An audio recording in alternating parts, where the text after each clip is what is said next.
Ya, jadi kita kemarin kan diskusi soal gugus karbonil. Kenapa jadi begini?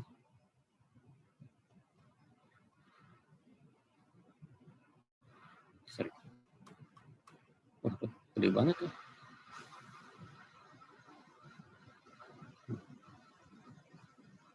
Sebentar ya.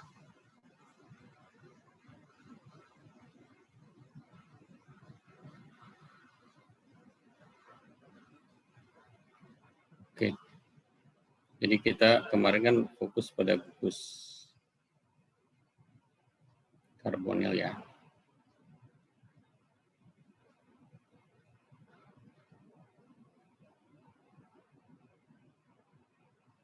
Nah, jadi karbon agak positif, oksigen agak negatif, berarti kalau ada nukleofil,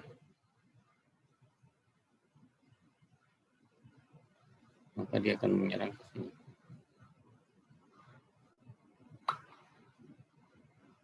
Ya, karbon ya, seperti itu.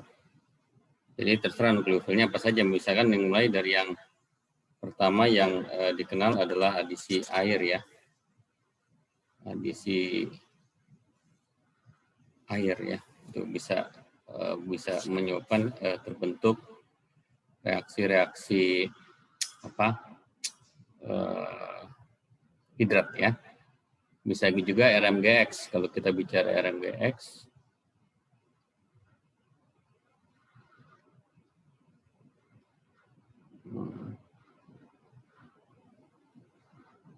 maka yang masuk adalah R.2-nya nih,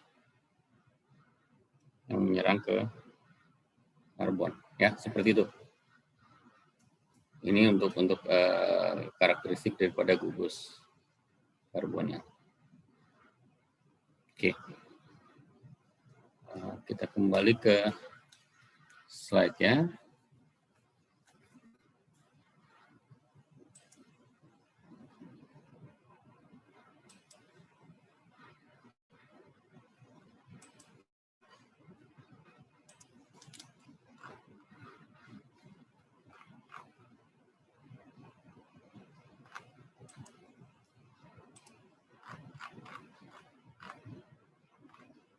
Jadi saya ulangi lagi pelan-pelan lagi.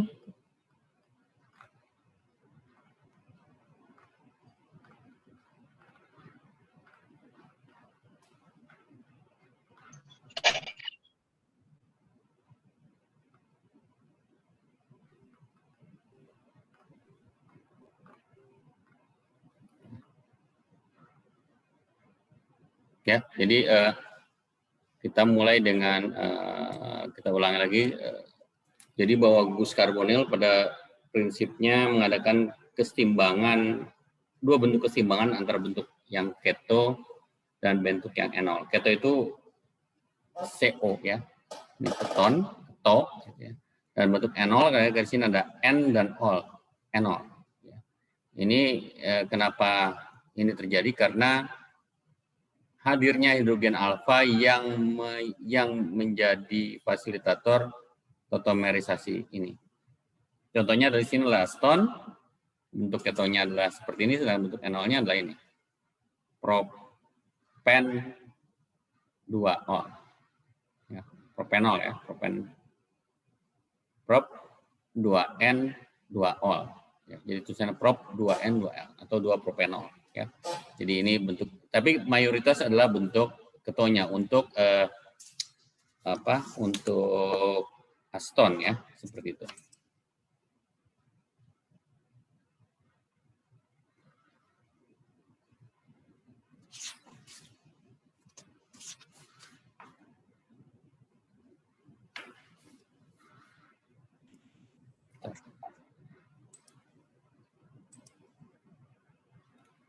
Ini sebentar. Oke. Ini coba latihannya ya, sikloheksanon dan sikloheksanon, kemudian astaldehid, benzaldehid, dan butanon ya. Coba kita lihat latihannya, sikloheksanon. Saya stop screen.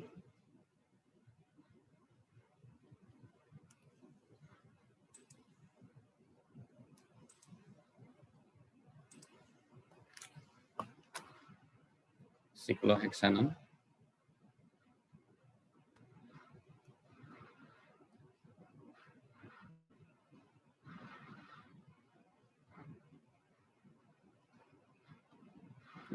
Susah banget. Aduh, susah juga ya.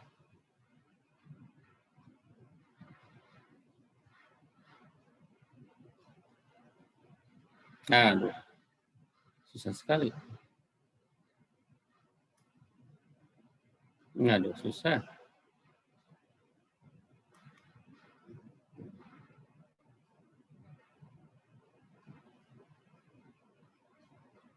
Susah banget ya. Adalah emergensi sikloheksanon, sedangkan bentuk enolnya adalah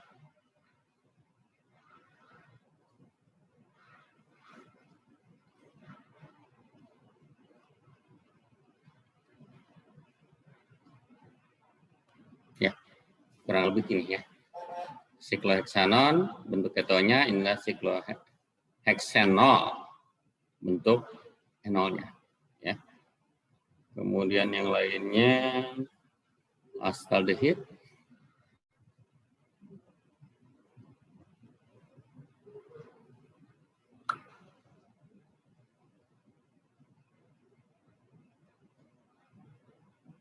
Ini bentuk aldehidnya, sedangkan ini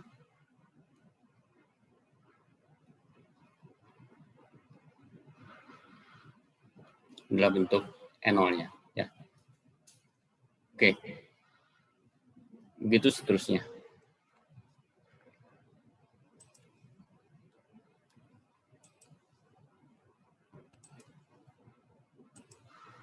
Ya, mudah ya, nggak terlalu susah. Nah, pada umumnya bentuk keto itu lebih stabil, ya. Contohnya aseton itu sekitar 3/10.000% dalam bentuk enol, sisanya 99,9997 dalam bentuk keto. Tetapi ada beberapa senyawaan keto yang lebih stabil bentuk bukan stabil, bentuk enolnya lumayan banyak. Contohnya adalah 24 pentanadion di sini kita lihat ada 2 dan 4 gus karbonil pentanadion. Dia mempunyai 2 bentuk enol ya. Yang pertama rangkap ininya di sini. Kemudian ini salah kebalik ya.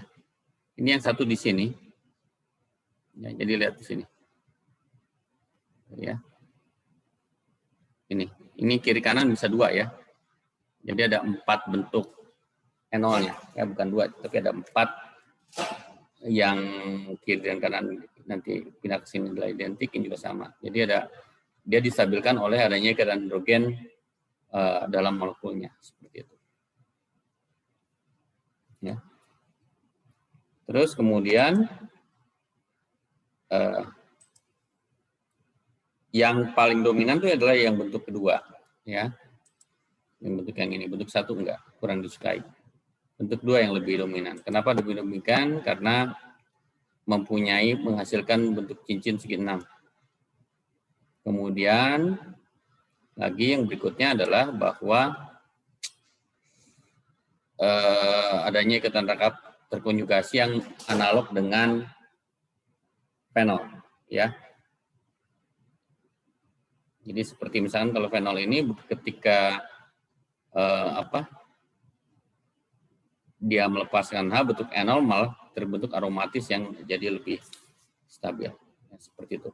Dan dicirikan dengan hadirnya enol itu gampang, reaksinya mirip fenol, jadi ditambahkan FeSL3 akan menghasilkan endapan. Sorry sebentar, bukan endapan ungu, sorry, larutan ungu.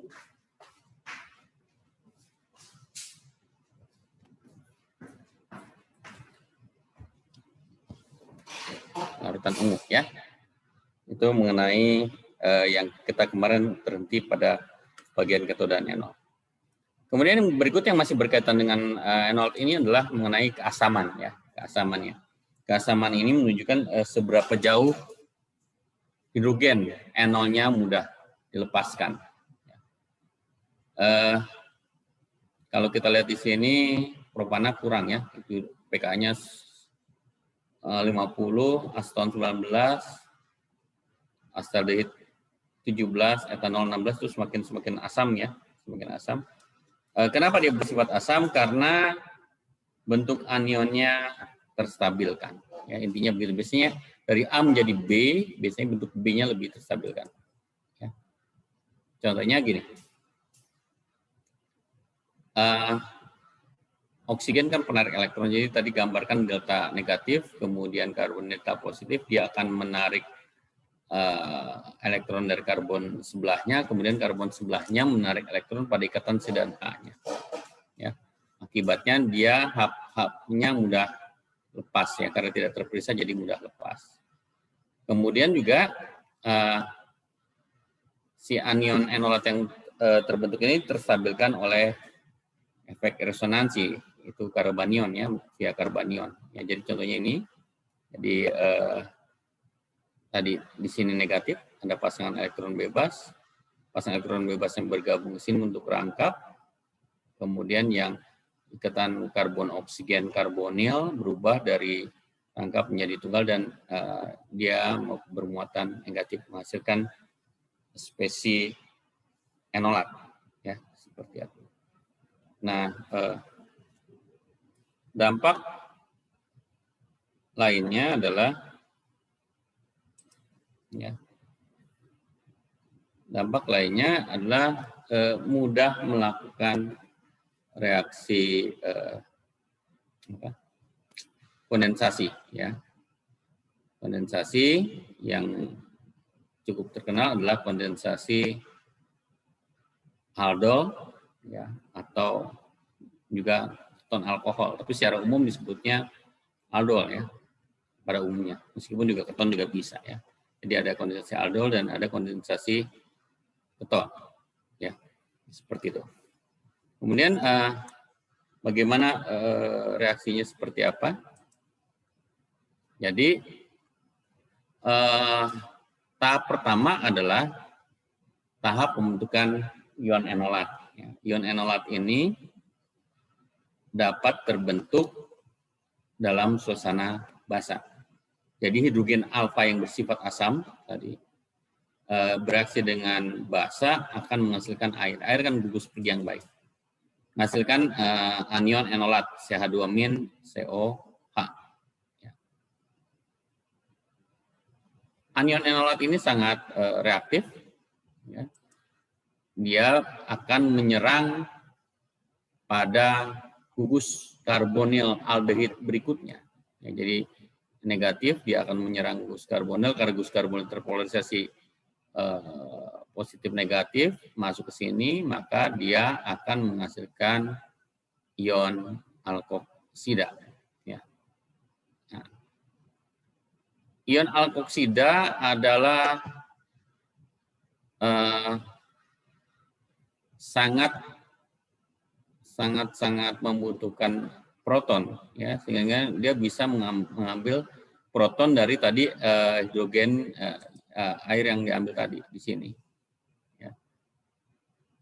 Tadi kan ini ngambil hidrogennya, maka si ion alkoksida mengambil hidrogen dari air sehingga menghasilkan alkohol dan kembali lagi membentuk ion hidroksida ya, seperti itu.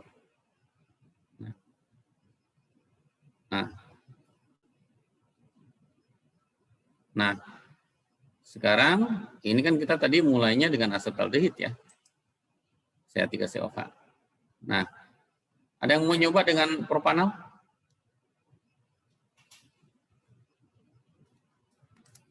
Yuk, siapa yang mau nyoba dengan propanol? Yuk. Nyoba dengan propanol? Bedanya cuma CH3-nya tadi ya. Ada yang coba? Tahap-tahapnya mirip ya, tahap-tahapnya sama dengan yang tadi. Ya.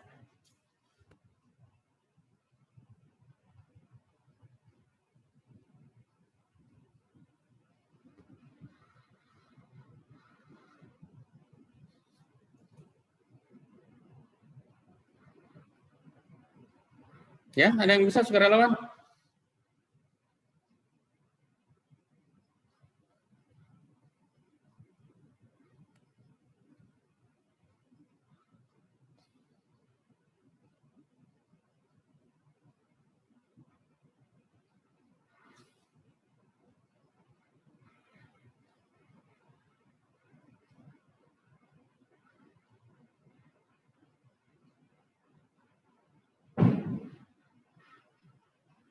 Ada yang mau nunjukin?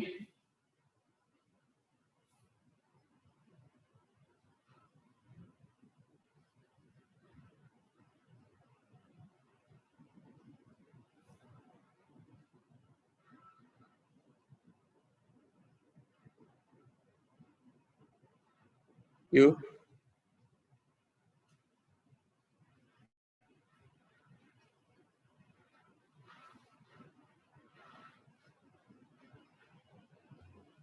Sepertinya belum pada paham, Pak. Belum pada paham? Niru aja, niru. Niru. Langkah pertama, hidrogen alfanya diambil. Ya. Langkah pertama, hidrogen alfanya diambil oleh OH, menjadi HOH.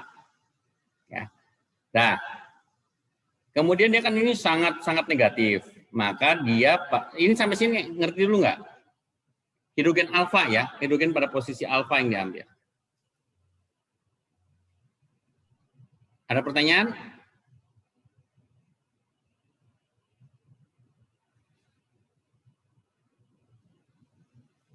Nggak ada kan?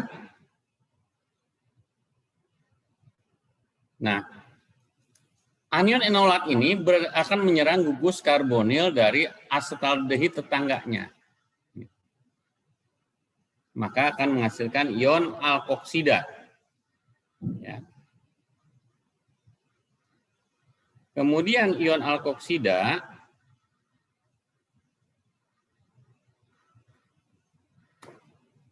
itu akan menyerang air tadi untuk mengambil kembali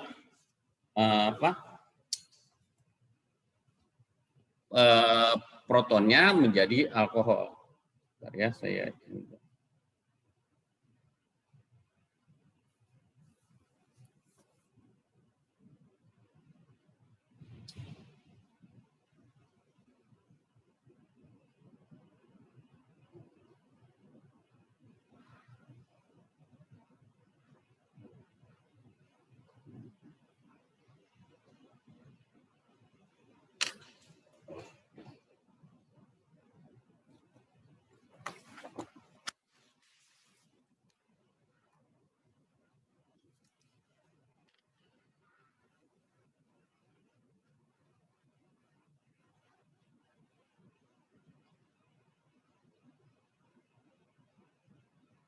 coba lihat di WhatsApp grup.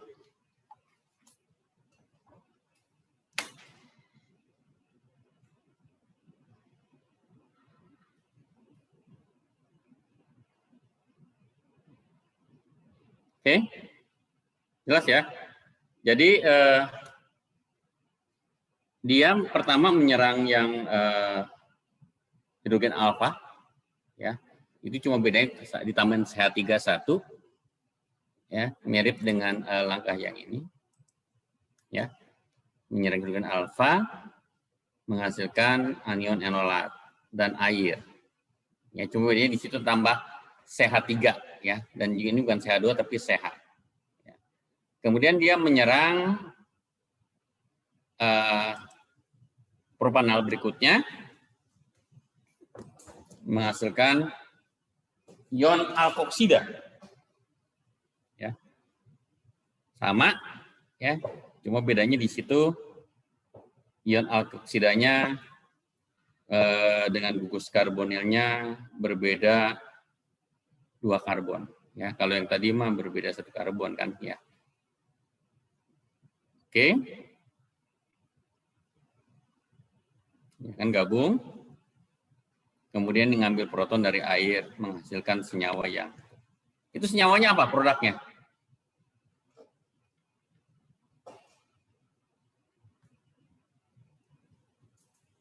Kerangkanya dulu. Kerangka C berapa? Halo? Yang di WhatsApp atau yang di slide, Pak? WhatsApp. Ada 4, Pak. 6. 4, Ada 6. 6. 5, Pak. Ini Yang gimana? C. Ini tawar-tawaran ngaco aja ini. Ada 5 ya? Iya, 5. CH3-nya nggak masuk ya? Iya, CH3-nya nggak masuk. Jadi ada 5 karbon pentanal ya. Cuma ada gugus hidroksi pada posisi nomor 3, gugus metil pada nomor 2 ya. Jadi 2 metil, 3 hidroksi pentanal ya. Seperti itu. Mirip reaksinya ya. Seperti itu. Jadi simpel-simpel aja kan, itu ada contohnya, tinggal tambah CH3. Cuma kadang-kadang orang suka bingung, dia ngegabungnya di mana, itu saja. Ya, dia ngegabungnya di mana. Oke, ada yang tanyakan lagi? Sebelum saya lanjut.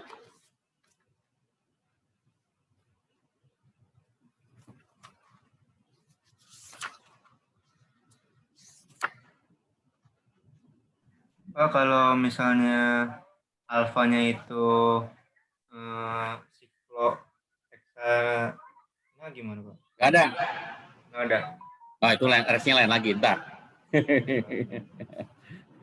Itu kan Nizaro itu. Ya.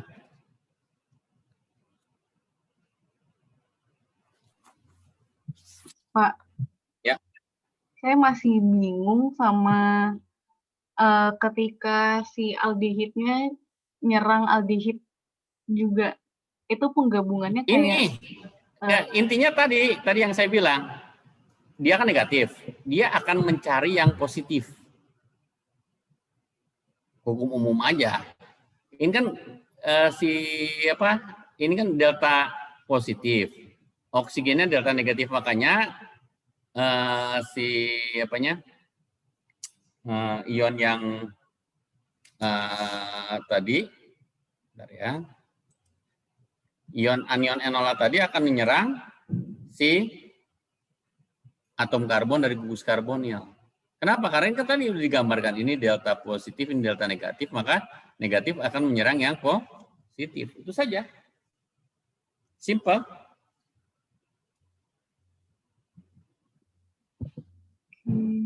Lagi?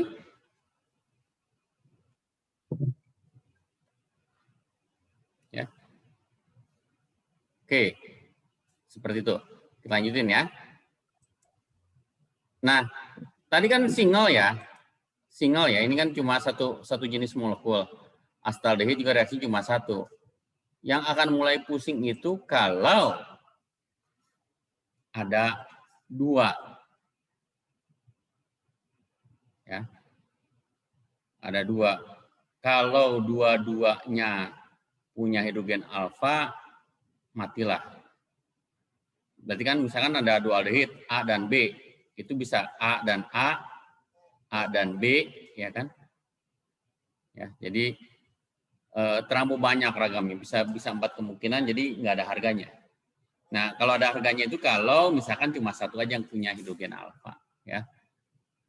Bisa mudah ya. Misalkan di sini kita punya benzaldehid, dia nggak punya hidrogen alfa, kemudian direaksikan dengan astaldehid ya, dalam suasana basa membentuk suatu aldol campuran, kemudian kalau kita panaskan akan menghasilkan sinamaldehid ya.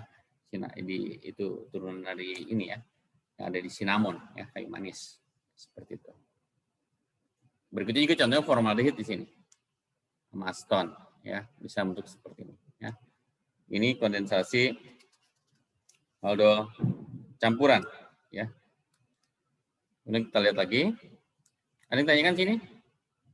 Kalau dua-duanya hidrogen alfa nggak ada harganya ya, karena kemungkinannya banyak. Ada 3 paling nggak. A dengan A, B dengan B, A dan B. Jadi ketika peluangnya ada 3 kemungkinan, udah nggak ada harganya. Ya, karena yang susah itu misahin. Ya. Pak, tadi saya masih bingung di ini, Pak. Kan dari yang mana? Campuran. Kalau campuran. Yang campuran? Ke sinamaldehidnya gimana? Ya gini. Kalau dua-duanya punya hidrogen alfa, nggak ada harganya. Kenapa? Misalkan ada aldehid A dan aldehid B. Bisa jadi A dengan A. Bisa jadi dengan B, bisa jadi A dengan B. Jadi ada 3 kemungkinan produk teoritisnya loh, teoritisnya itu. Ya. Nah, itu akan akan punya makna sintesis kalau cuma satu yang punya hidrogen alfa. Misalkan di sini benzaldehid dengan dengan astaldehid. Benzaldehid kan nggak punya hidrogen alfa.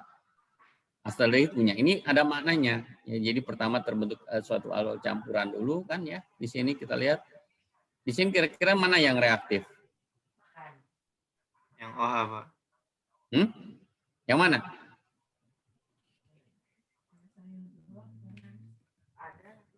Yang hidrogen alfa dulu kan, yang diserang kan hidrogen alfa dulu. Dia akan menyerang ke sini. Iya. Dia akan menyerang ke sini seperti ini dan seterusnya. Ya. Jadi biasanya yang diserang dulu adalah yang punya hidrogen alfa, baru nanti dia menyerang gugus karbonil berikutnya. Kalau gugus karbonil berikutnya dia lebih suka kalau yang nggak ada hidrogen alfanya. Itu hierarkinya seperti itu. Ya. Kalau yang itu Pak, yang basah itu biasanya gimana? Kenapa? Yang Basah reaksi yang bawahnya. Ini kan sama ini, apa bedanya? Oh, iya. Itu berarti kan ini ada alfa dua-duanya, Pak. Mana? Enggak ada alfa ya yang satu. Ada alfanya. Karbon alfa itu hidrogen yang terikat pada karbon alfa. Bukan hidrogen yang terikat pada gugus karbonil. Bukan. Ya. Oke. Pak, saya mau nanya. Ya. Benzaldehida kenapa nggak punya karbon alfa, Pak? Jadi mana karbonnya? Di sini. Ini ada hidrogennya nggak? Oh iya. Oh ya, nggak ada. Berapa? Nggak ada. Karbon tangannya berapa? 4. 4. Jadi kamu akan mendapatkan hadiah Nobel menemukan tangan karbon kelima. Ya, di situ. Oke, Pak. Makasih, Pak. Oke. Ya, kita maju ya. Kita lihat.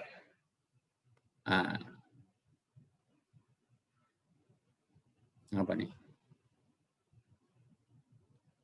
Tadi udah ya. Oke. Nah, ini misalnya.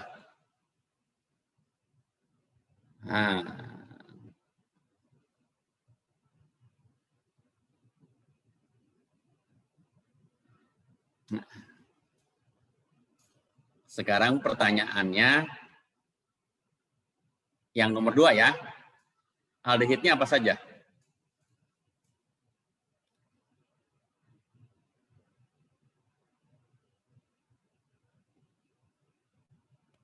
Ayo. Benzaldehid ya Pak ada. Nah, ini bukan benzaldehid, kan ada gugus metilnya ini. Kira-kira asal usulnya apa itu? Kita lihat tadi lagi, dia mecahnya di mana? Tuh ya.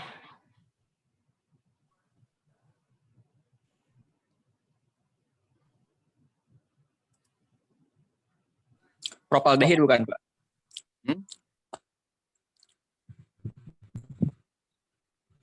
Dua aldehid yang berbeda. Ini kayaknya ada something wrong nih. Kenapa? OH-nya nggak ada ya? OH-nya ya, Pak? OH-nya nggak ada ini. Ini ngasih soal ini agak keliru. Biarinlah, nggak apa-apa. Oke, yang nomor 3 aja yang gampang Anda. Benzaldehida dengan aseton. Nah, rumusnya kira-kira gimana tuh? Benzaldehida dengan aseton. Itu ada rumusnya kan?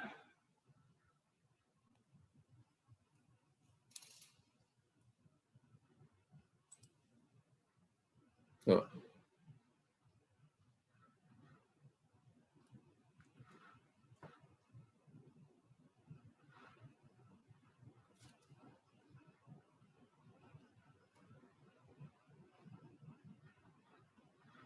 Kira-kira rumusnya kayak apa? Ya? Ayo.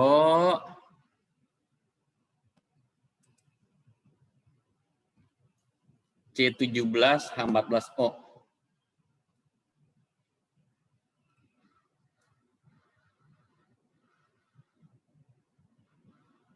Ada yang tahu? Ada yang tahu?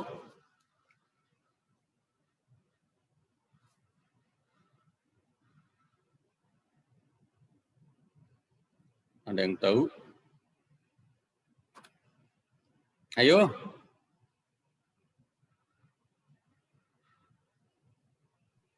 Itu reaksi kondensasi juga, Pak. Iya. Jadi reaksi kondensasinya itu bisa dengan keton juga, nggak Ya, cuman bisa. Nah, makanya produknya rumusnya C17-14O.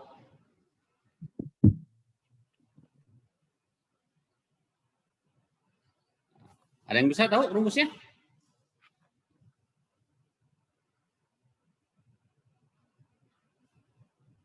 Ayo.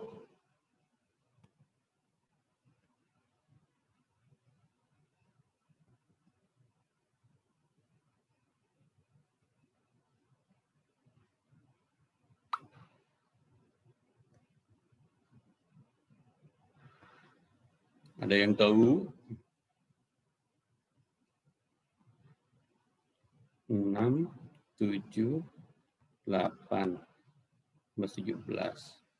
O-nya 14 ya. 6,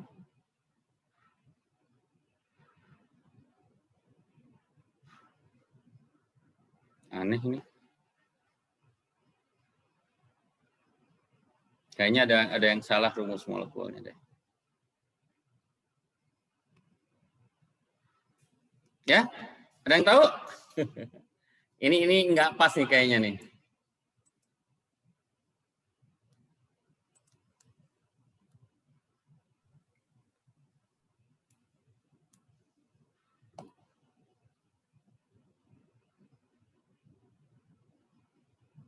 Sama yang slide sebelumnya gak sih Pak? Cuma hanya nggak ada. Kenapa? Sebelumnya asetaldehid. Ini asetaldehid. Ya. Jadi hanya nggak ada. Enggak. Ini nih. Bentar ya.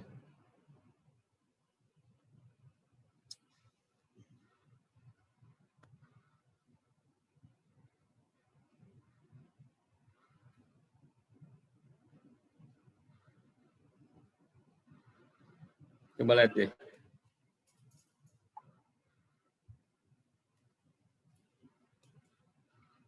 Enam, 7.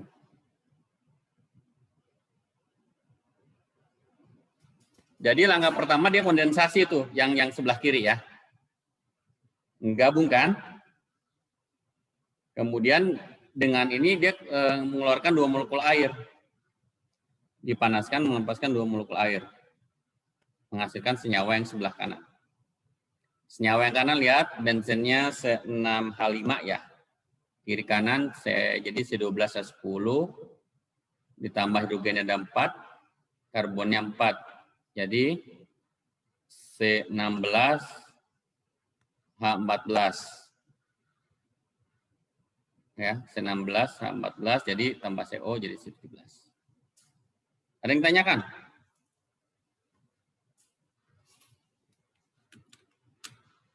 Halo? Ada yang tanyakan? Enggak ya? Udah.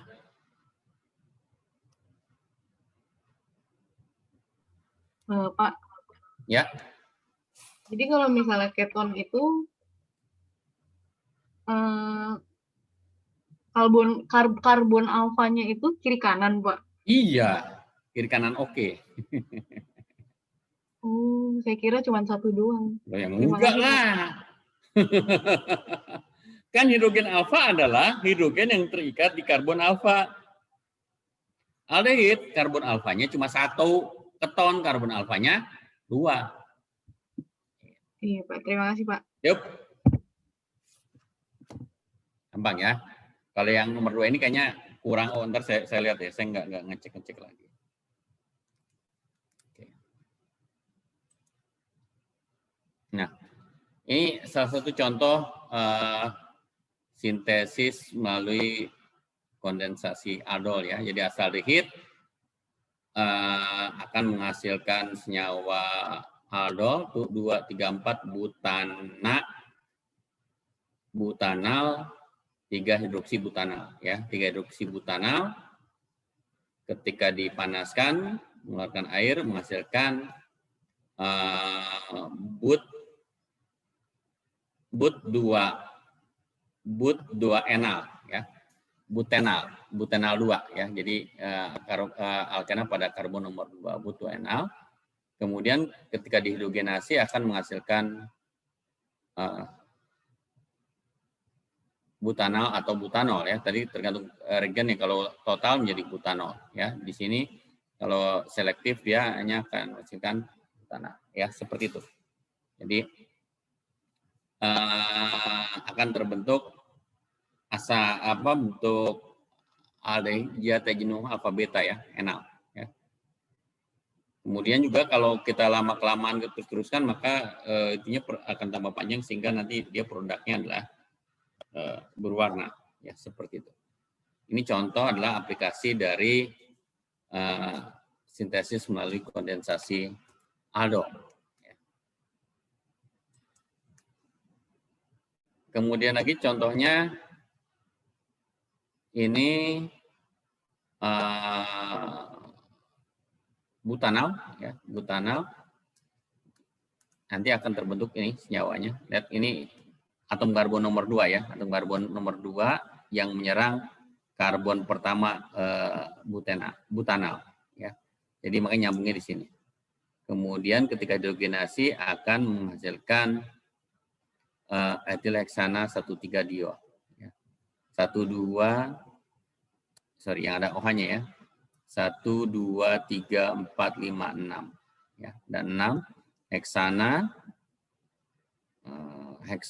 ada substituen pada nomor 2 etilheksana diolnya pada posisi 1 dan 3. Jadi 2 etilheksana 1, 2 diol ya. Ini banyak digunakan pada pembuatan pemlastis ya, dan juga obat penolak nyamuk ya, repelen ya, repelen seperti itu. 2 etilheksana 1,3 heksanol digunakan pembuatan plastik. Oke. Jadi kalau bicaranya 2 etilheksanol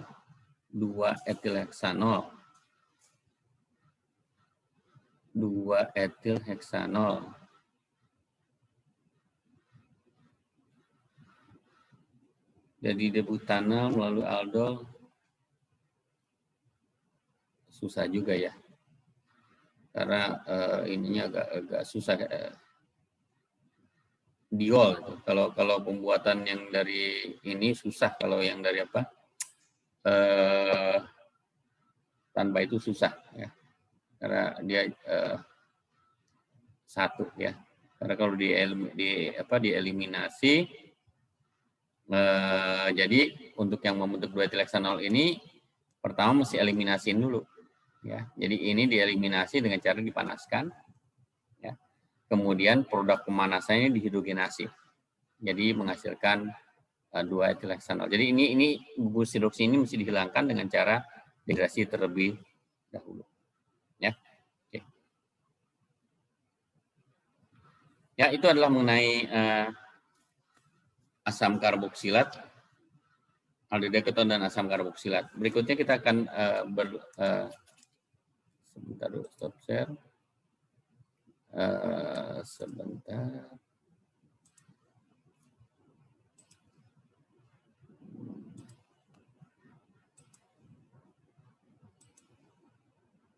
Turunan asam karboksilat ya. Kita lihat berbagai macam turunan asam karboksilat dan amina ya. Jadi kalau kita bicara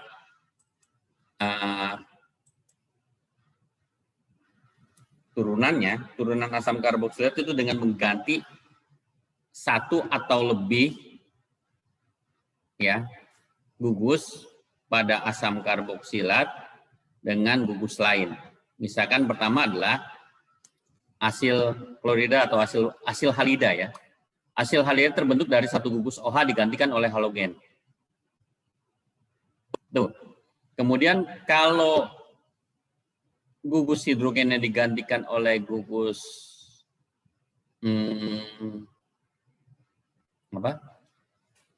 gugus karbonil yang lain, ya, maka dia akan membentuk asil ya. Kalau atom hanya digantikan gugus asil akan menghasilkan suatu anhidrida. Kalau atom hidrogennya digantikan oleh gugus alkil akan membentuk ester. Kalau gugus OH-nya digantikan oleh NH2 akan menghasilkan suatu amida primer. Kalau gugus karboksilatnya digantikan oleh gugus karbonil, maka dia akan membentuk nitril atau sianida. Itulah cara pandang bagaimana pembuatan turunan dari asam karboksilat. Semakin ke kanan, dari mulai asil klorida itu yang paling asil halida paling reaktif. Yang paling lembab adalah nitril, ya, nitril. Karena dia cukup lembab, maka dia kebanyakan digunakan sebagai solvent. Ya. Kita lihat satu persatu itunya. Asil halida, ya, gugus asil itu RCO, ya, di asal usulnya penggantian tanaman sesuai dengan asam asal usulnya, ya. Misalkan asetat, asam asetat jadi astil, ya. Asam propanoat jadi propanoil atau propionil.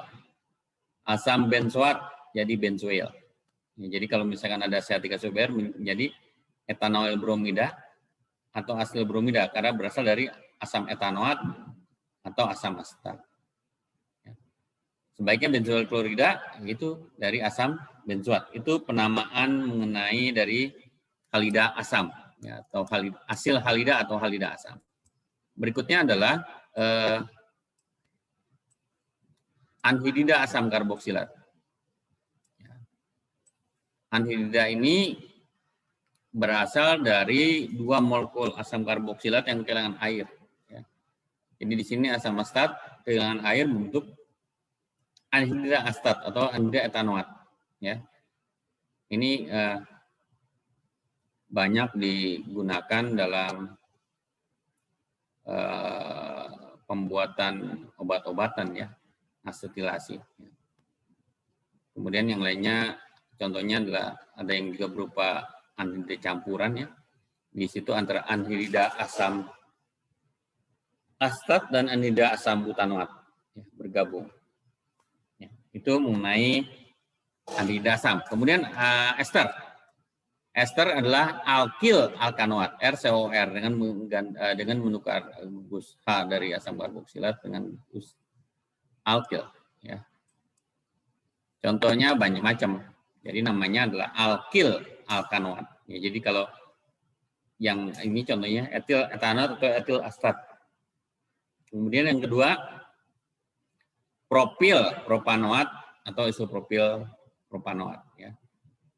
Yang disebut alkil itu yang sebelahnya gugus CO2, ya. Nah, kemudian kalau ini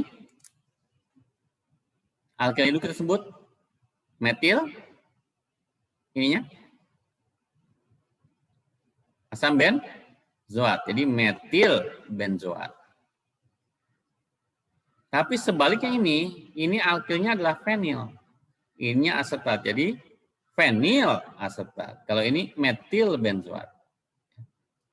Kemudian amida. Amida itu diturunkan namanya dari asam karboksilat yang bersangkutan. Misalkan, ya, ini bisa amida, bisa karboksi amida. Misalkan ini asam formamida atau metanamida.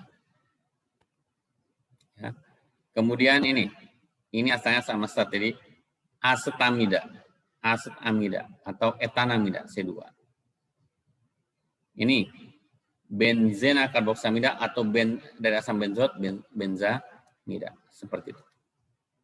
Ya, itu mengenai amida. Kemudian kalau tadi kan primer, ya, amida primer. Kalau amida sekunder kita tambahkan namanya ya.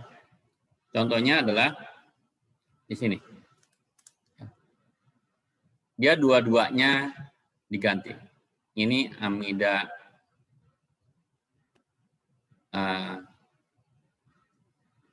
tersier ya. Jadi N-etil N-metil astamid. Kalau ini amida sekunder. Jadi N-fenil butanamida. Jadi asam butanoat, butanamida, N-fenil. Kemudian nitril. Nitril namanya jadi alkan nitril atau dari asam trivialnya tanggal nama nitril. Jadi misalkan kalau asam butirat menjadi butananitril atau butironitril. Seperti itu. Itu mengenai tata nama amida. Nah, ini sering-sering aja latihan ya. Jadi tidak terlampau susah lah.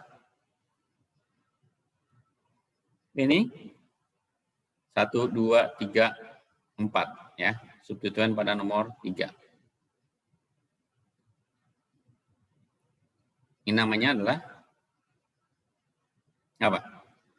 1, 2, 3, 4. 4 butanal.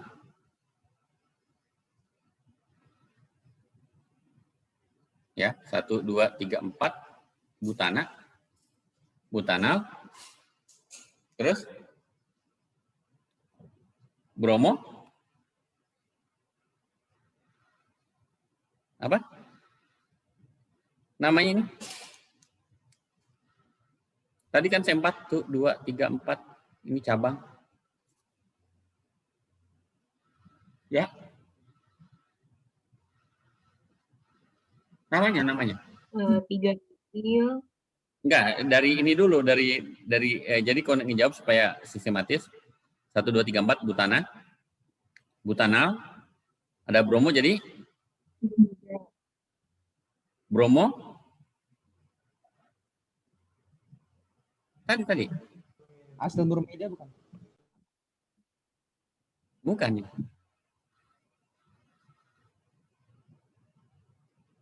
Asetil bromida.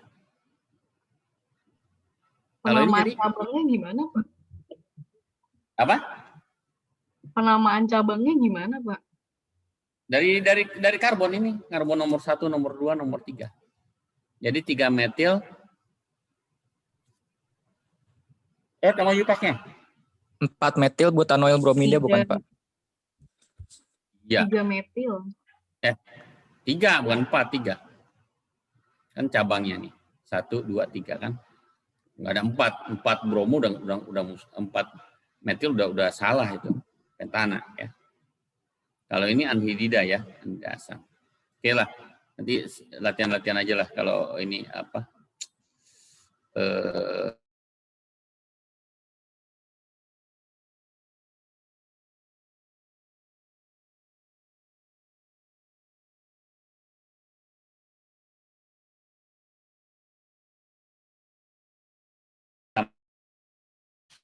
Tionil klorida ataupun dengan PCl5 ya. Ini jadi hasil klorida jadi seperti RX seperti itu ya. Ini ya. Kemudian kalau anhidrida asam ya udah namanya anhidrida kan dia artinya melepaskan air ya. Terbentuk anhidrida. Contohnya ini asam maleat ya, seperti itu. Kemudian nah ini apa?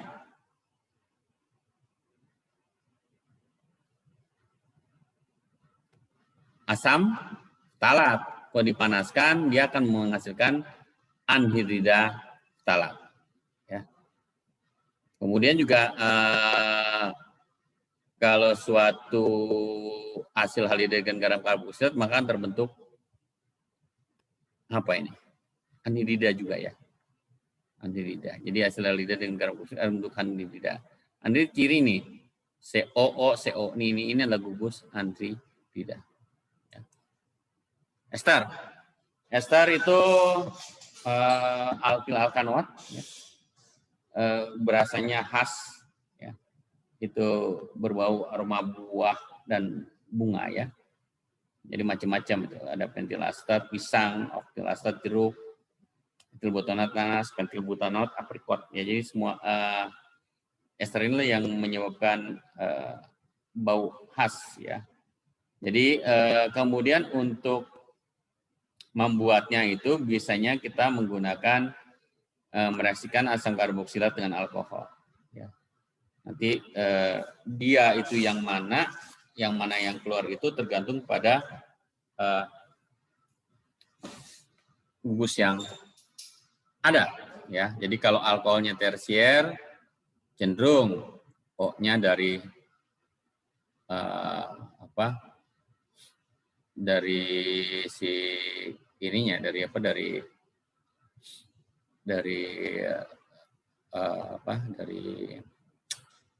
alkoholnya, ya. Tapi kalau alkoholnya primer biasanya enggak, ya, seperti itu. Jadi tergantung pada kestabilan karbokation yang ada, ya. Jadi seperti itu. Nah, mekanismenya kurang lebih seperti ini, ya. Jadi langkah pertama adalah protonasi gugus karbonil. Ya. Sudah terprotonasi, terbentuk 2 OH, maka nanti akan memancing serangan berikutnya dari alkoholnya, ya. Jadi OH itu 2 gus OH itu kan yang satu OH-nya positif yang di atas itu elektron naik ke atas sehingga karbonnya menjadi positif, ini akan diserang oleh pasangan elektron bebas dari alkohol. Begitu seterusnya, kemudian terjadi pelepasan air akan menghasilkan suatu alkil alkanoat, ya, seperti alkil alkanoat seperti itu. Ya. Jadi ini pertama dia akan menyerang dulu gugus karbonil, ya. Kemudian baru nanti alkoholnya masuk, ya. Itu pedomannya. Nah, yang lainnya yang unik adalah bahwa kalau dia bisa membentuk cincin 5 atau cincin 6, maka dia cenderung terjadi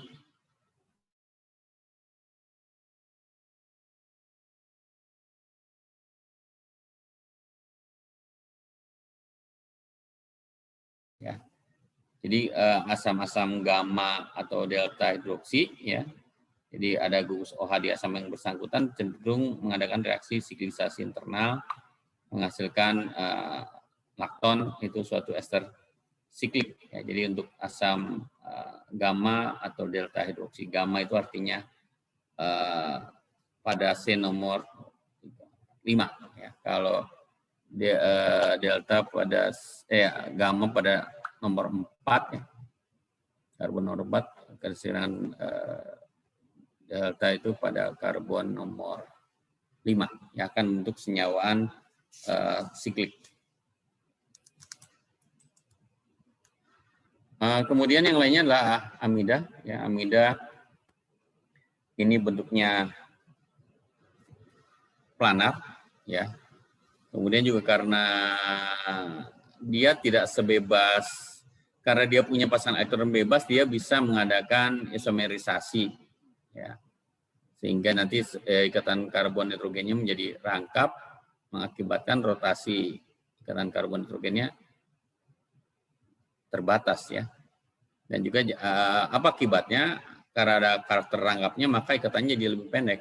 Yang normal itu 1,47 angstrom, untuk amida sekitar 1,32 angstrom.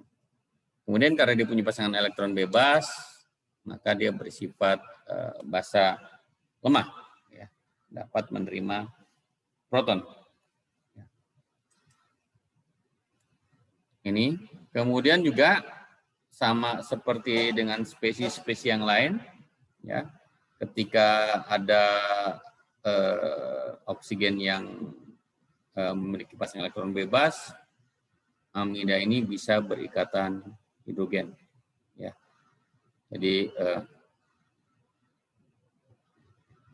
bisa lah. Jadi kemudian kalau ada yang mengganggu ikatan tersebut, dia akan mengalami perubahan karakteristik yang nyata, ya. Contohnya di situ kita lihat formamida titik didihnya 10, titik lelehnya 2,5. Ada berapa ikatan hidrogen di situ? H-nya ada berapa itu? H-nya ada 2, terus juga oksigennya punya 2, jadi 4 ya. Kemudian di NN dimetilformamid langsung ngedrop itu. Titik didihnya 153, titik lelehnya juga turun ya, karena ikatan hidrogennya jadi hilang. Ya, begitu juga dengan astamid, NN dimetil astamid ya. Jadi hilang ikatan hidrogennya sehingga titik didih maupun titik lelehnya jadi hilang, menjadi berkurang. Ya. Amida dibuat dengan cara pemanasan garam amonium dari karboksilat ya. Jadi kalau kita punya asam karboksilat tambahin amonia terbentuk garam amonium, kemudian kalau dipanaskan secara hati-hati akan bentuk amida primer ya. Atau juga bisa diperoleh dengan turunan asam karboksilat yang direaksikan dengan amonia atau dengan amina primer atau dengan amina sekunder. Ya, amina sekunder masih ada H-nya jadi dapat burukan. Kalau amonia dengan asil halida asam hasilkan amida primer. Kalau dengan amina primer sekunder, sedangkan dengan amina sekunder akan menghasilkan amida tersier. Begitu seterusnya. Oke. Ya, ini masih terus saja bisa dibaca ya. Intinya adalah bahwa ini bisa target sasaran kita.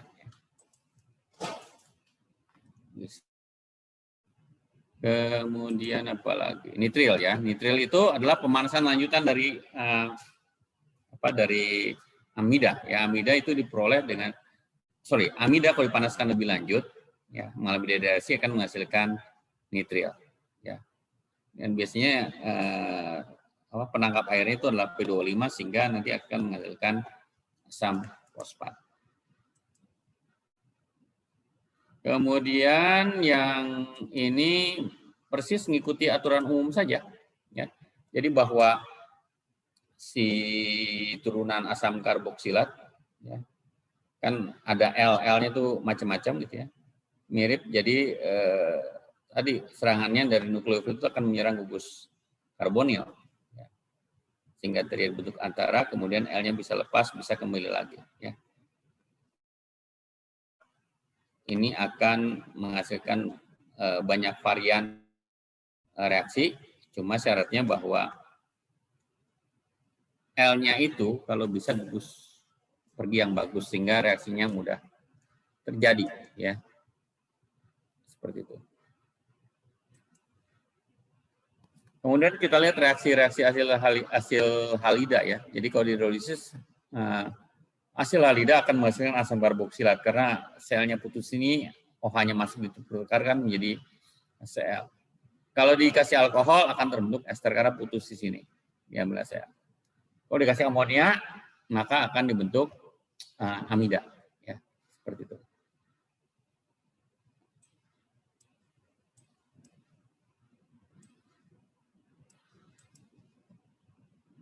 Kemudian anhidrat asam karboksilat sama saja sebenarnya, ini semuanya intinya adalah kita perhatikan salah satu segmennya aja ya.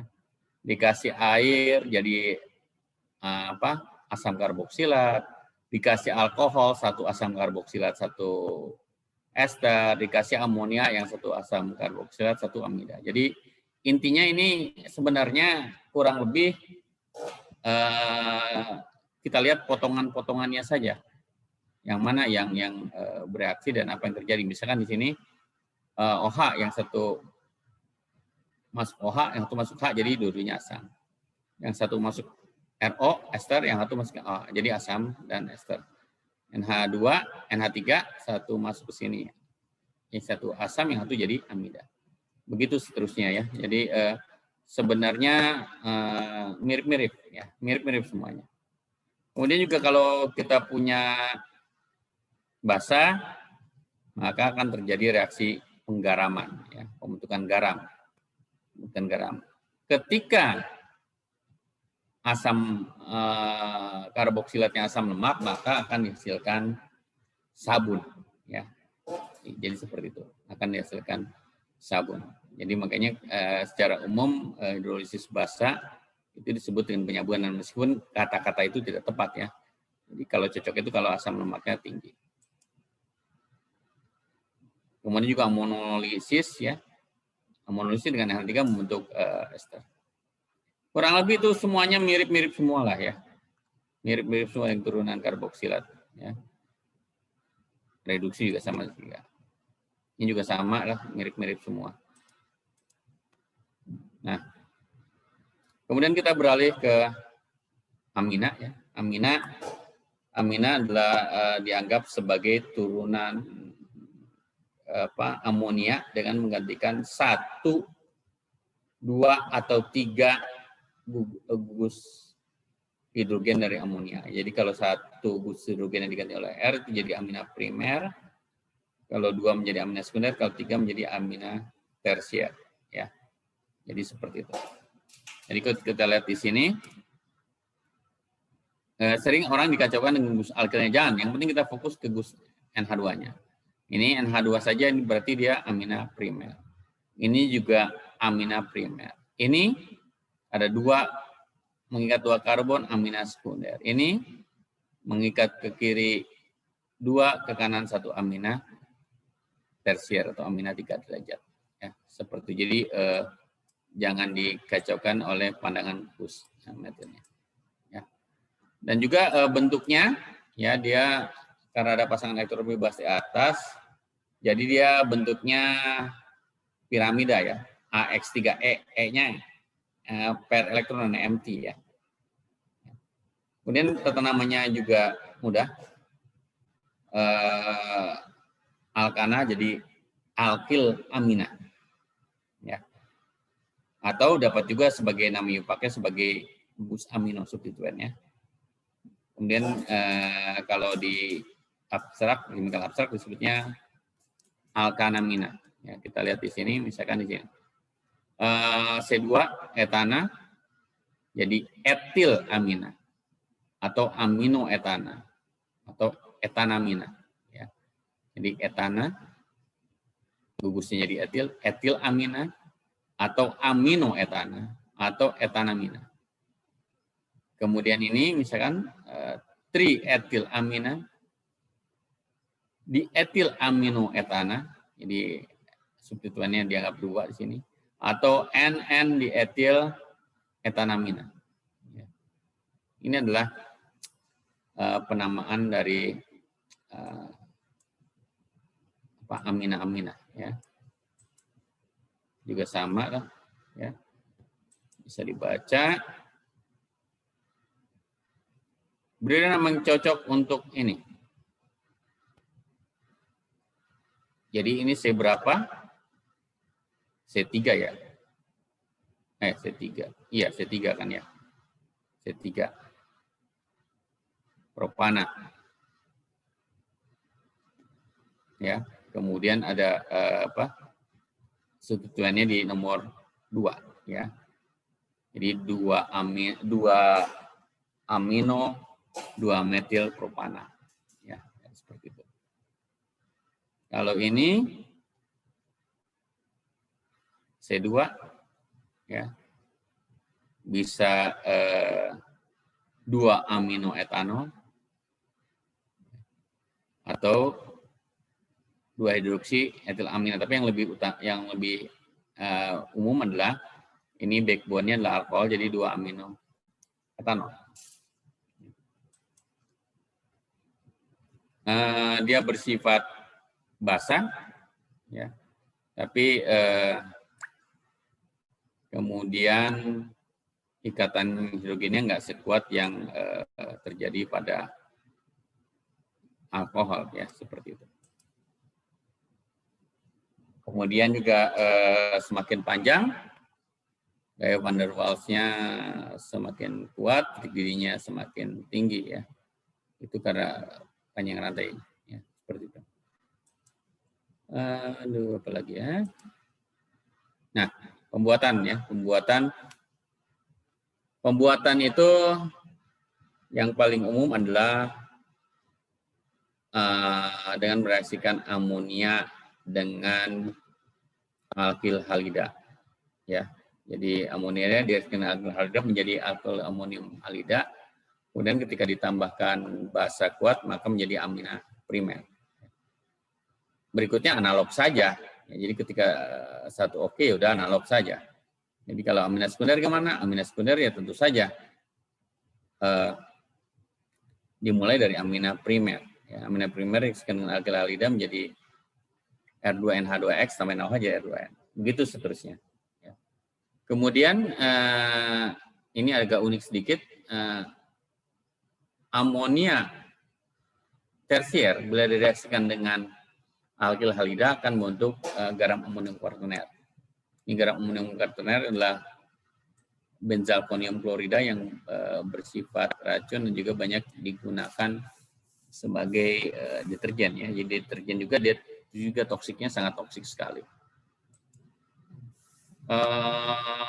Kemudian lagi sintesis bensil amin, ya, gampang saja kan, tinggal direaksikan tadi kan alkil halida dengan amonia jadi seperti ini. Nah, bensil amin. Oke.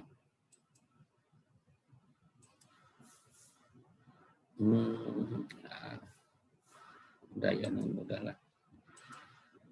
Senyawa nitrogen. Nah, tadi kan reaksi dengan alkil halida dengan amonia. Yang kedua adalah kita mereduksi senyawa nitro, ya, dengan hidrogen. Ya, jadi misalkan kita punya di sini punya paranitrotoluena, NO2-nya berubah menjadi NH2 menjadi paratoluidina. Ya, direduksinya dengan logam katalis logam nikel, ya. Jadi seperti itu. Kemudian juga, bisa juga kita menggunakan pereduksi litium aluminium hidrida, ya. Jadi menghasilkan amina. Ya, jadi amida direduksi LiL4 dia spesifik menyerang gus karbonil akan menghasilkan amina. Ya. Bisa juga litium aluminium hidrida dengan nitril akan menghasilkan amina juga seperti itu. Ini contohnya, ya. Jadi parakloroanilin menghasilkan paranitro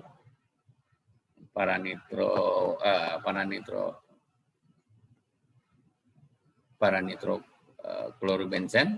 Kemudian ketika direduksi akan menghasilkan parakloroanilin. Ya. Ini kebanyakan ini rancangan-rancangan sintesis semua, ya, diaplikasikannya. 24 ya aminotoluena dari toluena, jadi langkah pertama nitrasi toluena, ya. Maka akan masuk 2 gugus nitro pada posisi nomor 2 dan nomor 4. 2, 3, 4. 2 dan 4. Kemudian direduksi akan menghasilkan 24 diaminotoluena. Itu, ya. Itu seterusnya. Kemudian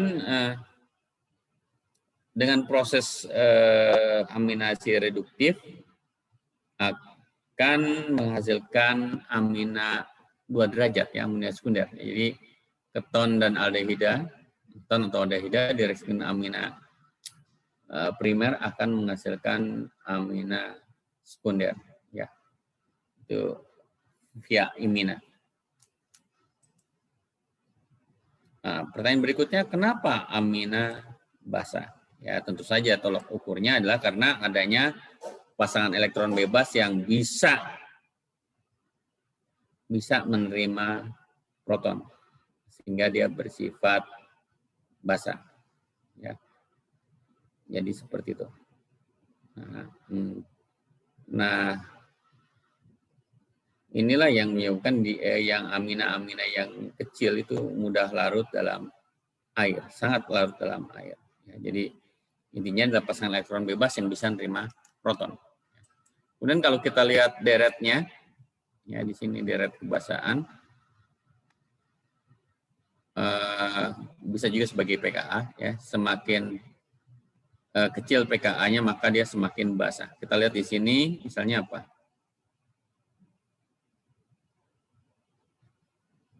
Semakin besar pKa-nya dia semakin basah ya, sorry. Ini kan pKa minus log ya. Kita lihat di sini metilamina 10,64 ya. Ini metilamin 10,71. Anilin 4,62 ya. Jadi dia kurang basahnya. Sifat basahnya ya karena dia pKa-nya cukup besar ya, min log Ka.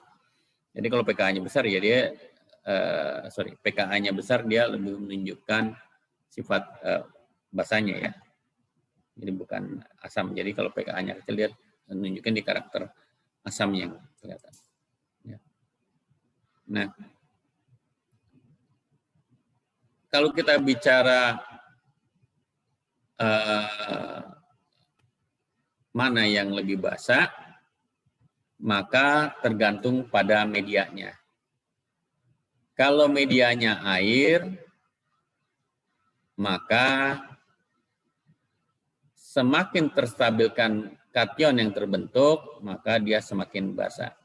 Contohnya ini ya, ini amonia, kemudian amina primer, kemudian tersier. Ketika menerima proton, maka amonia bisa membentuk 4 ikatan hidrogen. Amina primer 3 ikatan hidrogen, amina sekunder 2 ikatan hidrogen, amina tersier hanya 1 ikatan hidrogen. Jadi dari segi penstabilan kation yang terbentuk, maka kebasahan amina tersier paling kecil. Tapi kalau dilihat dari ketersediaan pasangan elektron bebas, ya, semakin banyak gugus pendorong elektron, maka kebasahannya meningkat. Makanya urutan kebasahan itu amina tersier lebih besar pada sekunder, lebih besar primer, lebih besar amonia, itu hanya berlaku untuk pelarut yang aprotik. Kalau protik enggak. Yang paling besar itu adalah amonia, kemudian sekunder, primer, tersier. Kalau nggak salah urutannya seperti itu. Jadi ada dari sisi penstabilan kation yang terbentuk.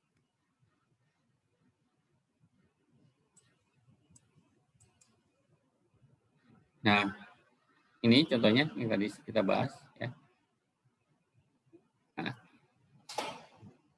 Nah, latihan tuh. Mana yang lebih basah? 2 kloro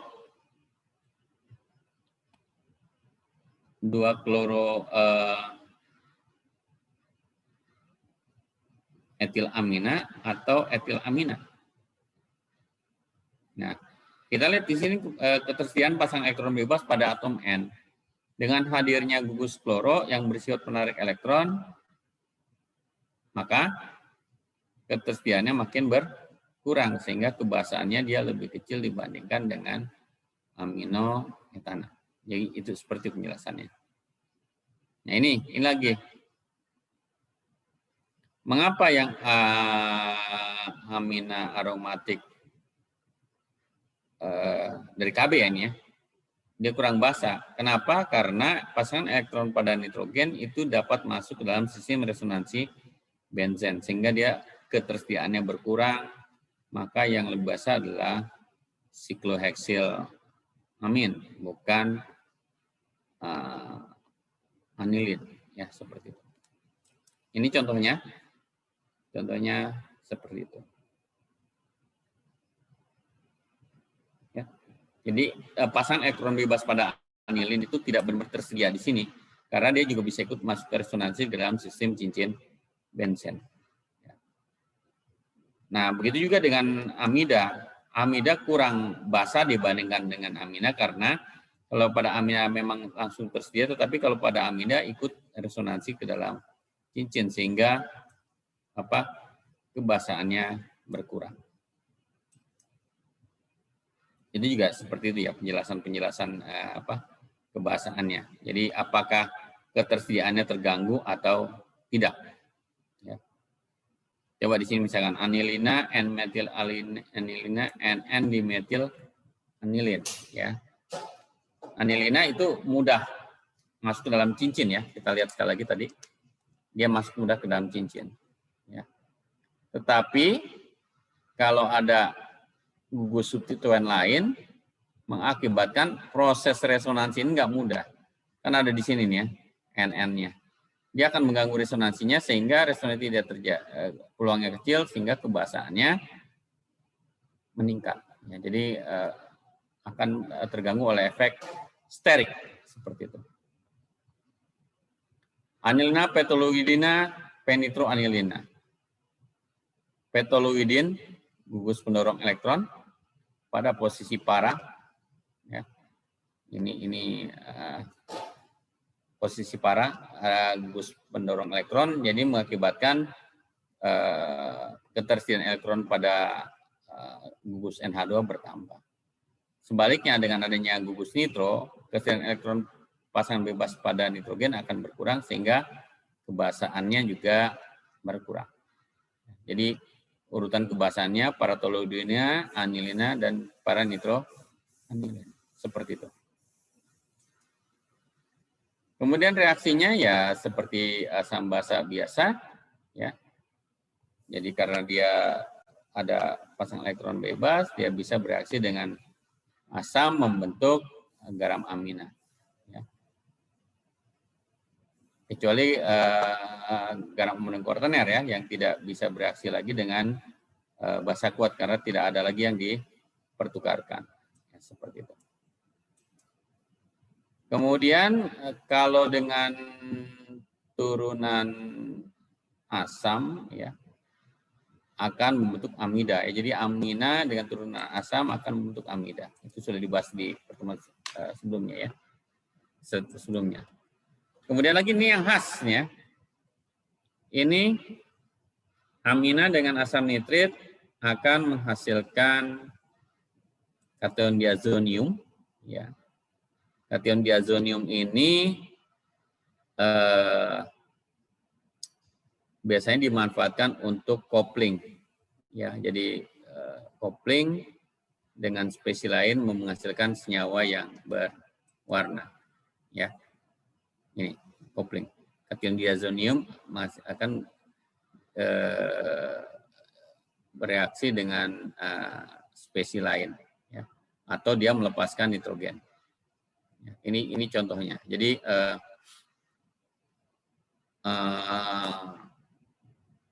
propilamin dengan natrium nitrit akan menghasilkan kation diazonium. Kalau dipanaskan itu dia bisa H2O terus OH keluar jadi propanol.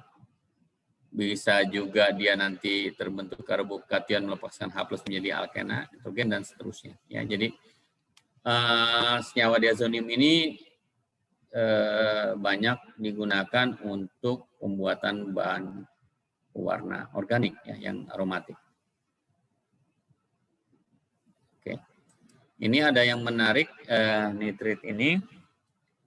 Mungkin kamu belum lahir ya. Ini waktu saya masih kuliah dulu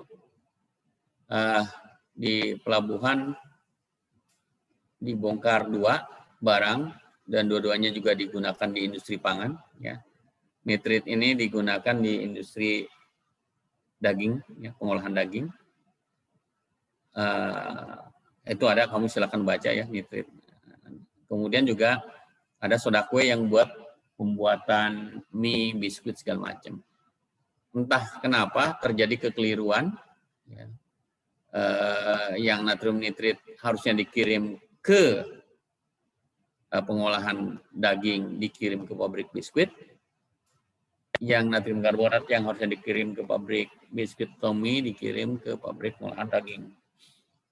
Yang di pengolahan daging sih nggak masalah ya, paling cuma kacau aja jadinya, semua nggak terbentuk prosesnya. Tetapi yang jadi masalah adalah ketika itu di industri pangan menyebabkan dulu silakan nggak tahu masih ada nggak di searching ya, biskuit beracun, mie beracun.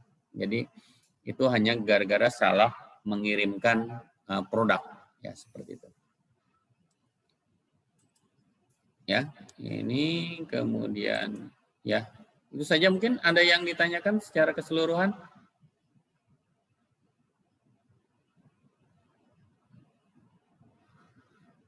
Silahkan Anda coba latihannya, nanti kalau ada yang tidak mengerti bisa dikirimkanlah tertulis ya. Jadi Levi tolong nanti kalau ada, karena ini kan waktunya juga mepet ya, ada hal-hal yang tidak jelas di 2 bab ini bisa disampaikan saya secara tertulis ya. Jadi Anda kompilasi dulu, nanti Anda kirimkan ke saya apa pertanyaan-pertanyaan yang berkaitan dengan senyawan karbonil. Oke, ada yang tanyakan lagi?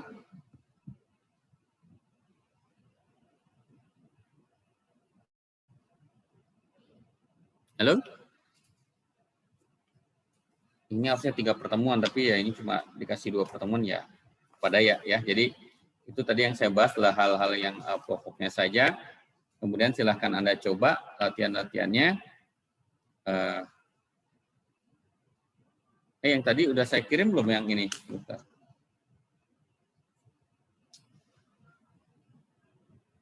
Oh, udah. Oke, udah. Ada yang tanyakan? Halo?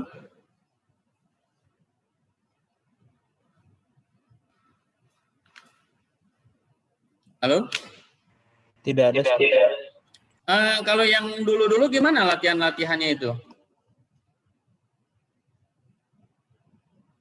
Latihan soalnya.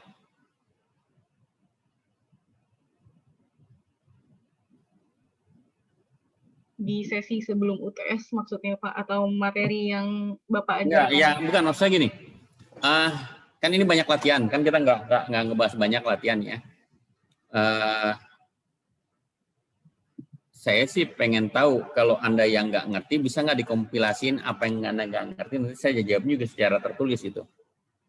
Supaya enak, karena di sini ternyata susah juga pakai apa?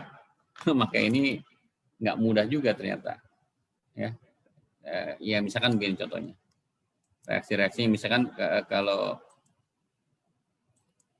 senyawa karbonil kan.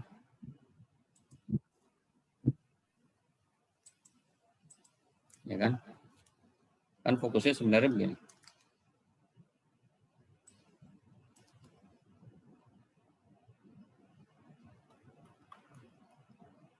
Ya, aduh, itu kan nggak bisa lari-lari ya.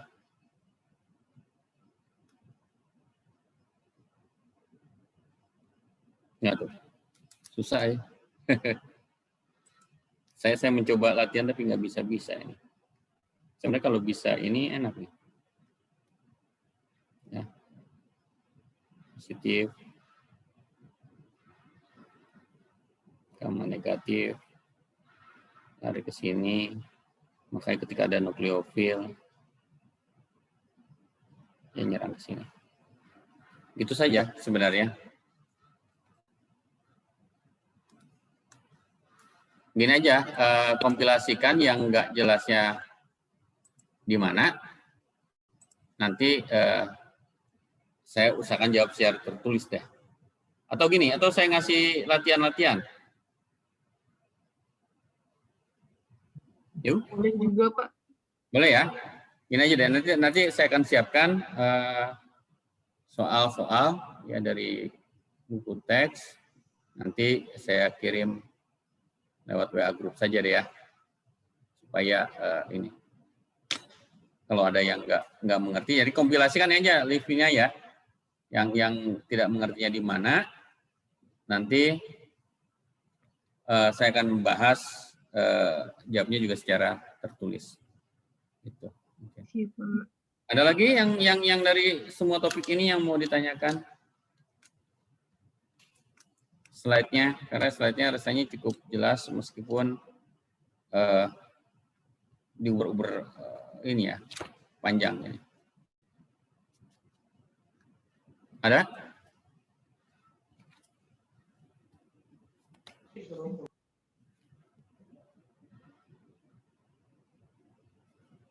Kalau nggak ada, saya close aja. Nanti saya akan kirimkan apa ya? Soal-soal ya. 3 bab ya. Biasanya kan suka ada. Kemarin ada apa? Kuis atau apa? Di antara sebelum UAS, sebelum UTS?